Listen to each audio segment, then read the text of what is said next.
तो बच्चों आज का जो हमारा टॉपिक है हिंदी ग्रामर का और इंग्लिश ग्रामर का कंबाइंड टॉपिक है, और जो कि पूछा जाता है आपके एग्जाम में 2 से 3 नंबर का। मोड बने टीचर का तो 4 नंबर में पूछ लेता है, पर इससे ज़्यादा नहीं आता। तो ये है बेटा रचना के आधार पर वाक्य भेद। जैसे वाक्य भेद दो होते हैं, 2 तरीके से होते हैं। एक होता है रचना के आधार पे, एक होता है अर्थ के आधार पे। अर्थ के आधार पे हम कर चुके हैं, जिसे समझना है पुरानी वीडियोस देख ले। और रचना के आधार पर आज करने जा रहे हैं, मतलब on the basis of the structure of sentence, कि वो किस तरीके से बनता है। पहले हमने देखा था कि बनने के बाद उसका क्या मतलब निकलता है, तो अर्थ के आधार पे हमने उसको बांटा था। आज हम देखेंगे वो बनता किस तरीके से है। तो बेटा इसके 3 भेद होते हैं, 3 टाइप्स होते हैं। First simple sentence, second combined sentence, और लास्ट है मिक्स या कंपाउंड सेंटेंस, मतलब सरल वाक्य, संयुक्त वाक्य और मिश्र वाक्य। ठीक, अब ये है क्या भाई, ये क्या हो गया, ये तो कुछ संयुक्त मिश्र सरल है कैसा। देखो बेटा उदाहरण देखते हैं। इसके अंदर एक उदाहरण दिखाई दे रहा है, राम पुस्तक पढ़ता है। क्या, राम पुस्तक पढ़ता है। इसके अंदर काम छाटो, क्या काम छाटो, तो पढ़ना का हुआ, काम हुआ, कार्य हुआ ना, इंग्लिश में क्या बोलेंगे, वर्ब हुआ। ठीक, एक काम कितना निकला, एक काम। इसके अंदर देखो राम पुस्तक पढ़ता है, श्याम क्रिकेट खेलता है। तो देखो पढ़ना एक काम हो गया और खेलना एक काम हो गया, 2 काम हो गए ना इसके अंदर। इसको मैं लिख देता हूँ कार्य 1 और ये हो गया कार्य 2, मतलब वर्ब 1 और वर्ब 2। तो इसके अंदर 2 काम आ रहे हैं ना। तो आंख बंद करके जहां पर एक काम हो, क्या जहां पर एक काम आ रहा हो बेटा, आंख बंद करके उसको सरल वाक्य या सिंपल सेंटेंस में डाल देना। इसमें 2 बार भी मत सोचना। और जहां पर 2 कार्य आ रहे हो, अब यहाँ पर थोड़ा आपको सोचना पड़ेगा। क्यों? क्योंकि जो संयुक्त वाक्य, कंबाइंड सेंटेंस और मिश्र सेंटेंस, दोनों के अंदर 2-2 ही काम दिखाई देंगे। देखो यहाँ 2 काम दिखाई दे रहे हैं, और यहाँ देखो श्याम ने कहा कि, श्याम ने कहा तो कहना एक काम हो गया पहला। दूसरा कि राम ने कहा कि श्याम क्रिकेट खेलता है, तो बेटा कहा पहला काम और खेलता है दूसरा काम। देखो 2 काम दिखाई दे रहे हैं यहाँ पे भी। कितने हो गए, पहला काम और दूसरा काम, वर्ब पहला और वर्ब दूसरा, वर्ब मतलब होता है कार्य। देखो भाई अब क्या हुआ, अब कंफ्यूजन कहाँ पैदा हुई, चलो इसका समझ में आया। एक काम हुआ, बात अलग, लेकिन यहाँ भी 2 काम और यहाँ भी 2 काम। ठीक है, और देखो बातें भी तो 2-2 है यहाँ पे। राम पुस्तक पढ़ता है, श्याम क्रिकेट खेलता है। राम ने कहा कि श्याम क्रिकेट खेलता है। ठीक, तो फिर दोनों में अंतर कैसे पता चलेगा एग्जाम में आ गया तो। मिश्र लिखूंगा कि संयुक्त लिखूंगा, कंबाइंड लिखूंगा कि मिक्स लिखूंगा, बोलो। देखो बेटा मैं समझाता हूं। जब बेटा 2 बातें आपस में जुड़ी हो, क्या 2 बातें आपस में जुड़ी हो, 2 सेंटेंस आपस में जुड़े हो, और दोनों का अपना अलग अलग मतलब हो, क्या हो, अलग अलग मतलब हो। अगर मैं इनको अलग अलग भी लिख दूं तो मुझे अंतर समझना आए कि कोई जुड़ी हुई बात होगी। ये तो देखो जैसे लिख कर दिखाता हूँ, किसी को लिखते हैं राम पुस्तक, पहली बात क्या है, राम पुस्तक पढ़ता है।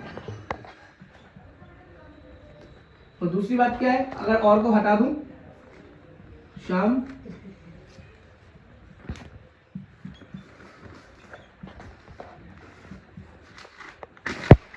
बात देखो, पता भी चल रहा है एक दूसरे से जुड़े हुए थे, कभी नहीं पता चल रहा ना। उसको लिख के देखते हैं। देखो वो क्या है, राम ने कहा, पहली बात की को हटा दो, श्याम क्रिकेट खेलता है।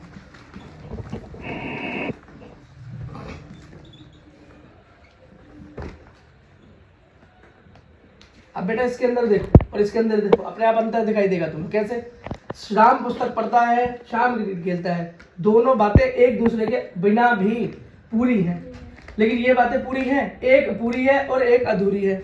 ये देखो श्याम ने कहा, बात पक्की पूरी नहीं है कि राम ने कहा भी क्या कहा, बात तो पूरी बता जा। चला गया, वारी चुप हो गया, मन में डाउट रह गया, पता नहीं राम ने क्या कह दिया था। श्याम क्रिकेट खेलता है, दोनों में कोई संबंध हटा दिया तो देखो एक पूरा और एक अधूरा। तो जहां पर बेटा दोनों सेंटेंस पूरे हो, दोनों का अपना अलग अलग मतलब निकलता हो, वो संयुक्त वाक्य कहलाता है, मतलब कंबाइंड। और अगर जिसके अंदर दोनों सेंटेंस में से एक अधूरा और एक पूरा हो, वो बेटा मिश्र वाक्य कहलाता है। मिश्र वाक्य की पहचान और भी है ये, कि अगर जहां लिखा हो यदि, अगर, क्योंकि, कि, जो, इस तरह की बात अगर कहीं दिखाई दे जाए तो इतना भी कंपैरिजन मत करना, इतना भी दिमाग मत लगाना। यदि, अगर, चूंकि, जो, ये दिखते ही आप इसे तुरंत मिश्र वाक्य में डाल देना। ठीक है बेटा, इसी के साथ हमारा रचना के आधार पर वाक्यों के भेद का जो मेन डिफरेंस था, जो मेन अंतर था, जो मेन पहचान थी, वो हमने कर दी। अब नेक्स्ट वीडियो में बेटा कुछ क्वेश्चंस करेंगे। ठीक है, देखो बेटा रचना के आधार पर वाक्य भेद हमने पढ़ लिया था कि इसका इंट्रोडक्शन क्या होता है, किस तरीके से बनते हैं, कितने टाइप होते हैं। इसके बेटा कुछ एग्जाम्पल हमने वहां भी किए थे, लेकिन कुछ उदाहरण यहाँ पर करते हैं और इसको बोलते हैं बेटा वाक्य परिवर्तन। इसका मतलब है एक वाक्य को दूसरे वाक्य में बदलना होता है। जैसे इसके अंदर क्या है, पहला होता है बेटा सरल वाक्य, मतलब सिंपल सेंटेंस, जिसके अंदर एक ही काम हो, एक ही क्रिया हो, एक ही वर्ब हो। ये मैंने आपको बताया था। जिसको नहीं पता वीडियो देख ले बेटा, पुराना लेक्चर देखे। संयुक्त वाक्य जिसके अंदर दो सेंटेंस मिलकर जुड़े हो और पूरे हो अलग लिखने पर भी। और मिश्र वाक्य का मतलब दो सेंटेंस जुड़े हो, दो वाक्य जुड़े हो, लेकिन अगर उनको अलग अलग लिखूं तो उनका कोई एक का मतलब निकले पर एक का मतलब ना निकले, एक कंप्लीट और एक अनकंप्लीट। तो बेटा इस तरह के क्वेश्चन आते हैं हमारे एग्जाम्स के अंदर। वाक्य को परिवर्तित करने मतलब चेंज द सेंटेंसेस को चेंज करो, मतलब सरल वाक्य में बदल दो, मिश्र है तो संयुक्त में बदल दो, और सरल है तो उसको संयुक्त बना दो या मिश्र बना दो, इस तरीके से। तो बेटा पहला है मेरे पास, मेरी गाय काली है और खेत में चल रही है। ठीक है, इसके अंदर बेटा ये सरल वाक्य में इसको क्या बनाना है बेटा, सरल वाक्य बनाना है। ये वैसे है क्या एक्चुअली, ये संयुक्त वाक्य है या मिश्र वाक्य है, पहले ये बताओ। हाँ ठीक है, मेरी गाय काली है और वो खेत में चल रही है। ठीक है, गाय खेत में चल रही है, ये भी बात हो गई। मेरी गाय काली है, ये एक बात हो गई। दोनों बातें अपने आप में क्या है, पूरी हैं। तो बेटा ये इंपॉर्टेंट नहीं है कि कौन सा वाक्य था, किसमें चेंज करना ये इंपॉर्टेंट है, लेकिन ये जानना जरूरी है कि है कौन सा, क्यों। और कभी तो तुमको ये पता होगा कि अगले में चेंज करते हैं, सरल में बनाते हैं। इसमें दो क्रिया दे रखी है, दो वर्ब दे रखी है, गाय काली है, खेत में चल रही है। अब इनको बेटा एक बनाना है, मतलब सिंपल सेंटेंस में क्या होता है, एक वाक्य होता है, क्या होता है, कंप्लीट एक ही वाक्य होता है। दो वाक्य क्या नहीं होते, क्या होता है बेटा, एक वाक्य होता है। तो उसको क्या बोलेंगे, मेरी गाय काली है जो खेत में चल रही है को मैं बना सकता हूँ। जो बेटा दिमाग में कर चुका है वो कमेंट में डाल ले, ऑफलाइन वाले अपनी कॉपी में लिख लें। बोलो बेटा जल्दी बोलो, बनाया था अभी तुमने, जल्दी बोलो। हाँ मेरी काली गाय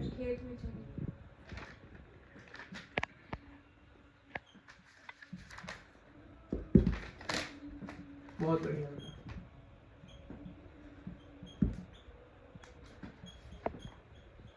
अब आपको नॉलेज बढ़िया हो गई, इसका मतलब ओके कर रहे हो काम को। अगला पढ़ो बेटा, जो व्यक्ति परिश्रमी होते हैं वह अच्छे लगते हैं। जो व्यक्ति परिश्रमी होते हैं वह अच्छे लगते हैं, मतलब परिश्रमी व्यक्ति अच्छे लगते हैं। इसको बेटा क्या बनाना है, सिंपल बनाना है। क्या बनाना है बेटा, सिंपल बनाना। तो बना के दिखा दो जरा। परिश्रमी व्यक्ति अच्छे लगते हैं। वेरी गुड, परिश्रमी व्यक्ति अच्छे लगते हैं। और ये जो वाक्य है वो मिश्र है। परिश्रमी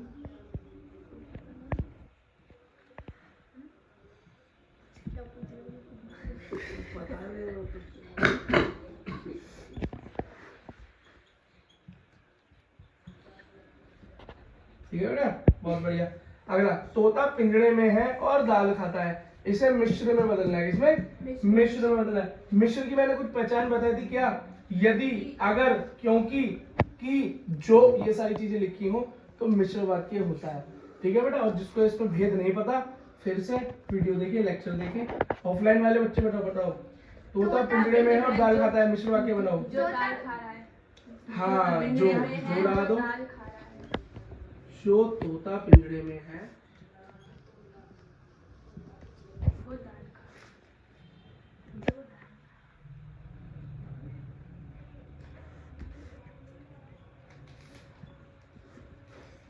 दाल खा रहा है। ठीक है, समझ गए। या तोता जो पिंजरे में है वह दाल खा रहा है, ऐसे भी लिख सकते हो। तोता जो पिंजरे में है वह दाल खा रहा हो, ऐसे भी लिख सकते हो, है ना। ठीक है, और ये भी लिख सकते हो, तोता पिंजरे में है जो दाल खा रहा है। इस तरीके से भी बेटा इसको कर सकते हैं। आई होप बेटा आपको समझ में आया होगा कि कैसे हम सेंटेंसेस को इंटरचेंज करते हैं, और ये टॉपिक इंपॉर्टेंट हो सकता है आपके एग्जाम की दृष्टि से। ठीक है बेटा, ऑलराइट। तो बेटा रचना के आधार पर वाक्य भेद के आप कौन पढ़ चुके हैं, लेकिन आज हम पढ़ने वाले हैं उपवाक्य। क्या बेटा, उपवाक्य। उपवाक्य को क्लॉज भी बोलते हैं। क्या बोलते हैं, क्लॉज भी बोलते हैं। अब हमारे रचना के आधार पर वाक्य के तीन भेद हैं। पहला सरल वाक्य, संयुक्त वाक्य, मिश्र वाक्य, मतलब simple sentence, combined sentence and mix and compound sentence. ठीक है, जिसके अंदर एक काम हो, एक वर्ब हो, सिंपल सेंटेंस। जिसके अंदर दो वर्ब हो और दोनों जो काम हो अलग अलग करने के बाद भी मतलब पूरा पूरा दे, वो संयुक्त वाक्य है। और मिश्र वाक्य के अंदर दो सेंटेंस आपस में मिले हों, दो अलग अलग काम हो, लेकिन अगर दोनों को मैं अलग कर दूं तो एक का मतलब निकले और एक का मतलब पूरा ना निकले। इसकी बेटा कुछ पहचान भी मैंने दी थी, जो है ना, क्योंकि, हाँ, इस तरह से अगर वो दिखे तो वो पहचान है। और बेटा इसके बारे में ज्यादा क्लैरिटी के लिए पहला वाला लेक्चर चेक करें या पिछली वीडियो पे जाए। अगला देखो बेटा, उपवाक्य क्या है, उसको क्लोज बोलते हैं। कुछ नहीं है बेटा, इसी रचना के आधार पर वाक्य या सेंटेंस जो लिखा होता है उसी को दो भागों में बांटते हैं। मतलब सरल वाक्य के अंदर तो उपवाक्य होता ही नहीं है, समझ लेना। सरल वाक्य के अंदर उपवाक्य नहीं होता, सिंपल सेंटेंस के अंदर क्लॉज नहीं होता। आप बोलोगे क्यों नहीं होता, तो जब मैं आगे समझाऊंगा तो समझ में आ जाएगा क्यों नहीं होता। उपवाक्य क्लॉज के बेटा दो भेद होते हैं, दो भेद होते हैं।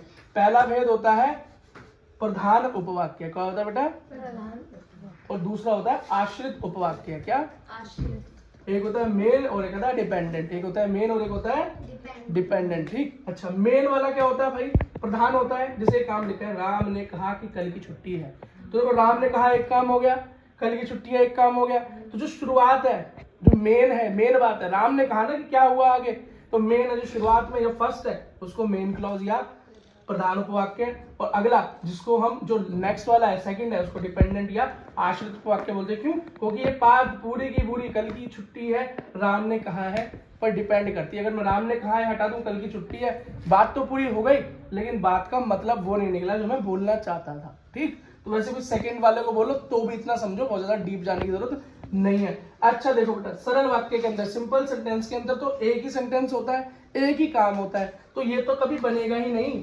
वहां तो हमेशा एक ही काम रहता है। जैसे कि राम पुस्तक पढ़ता है, एग्जाम्पल क्या लिख दूं, क्या लिख देता हूं बेटा,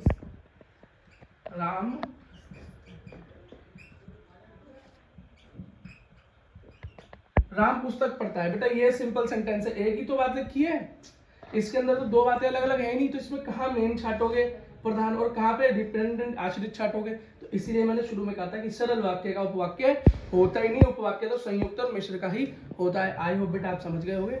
ऑल द बेस्ट।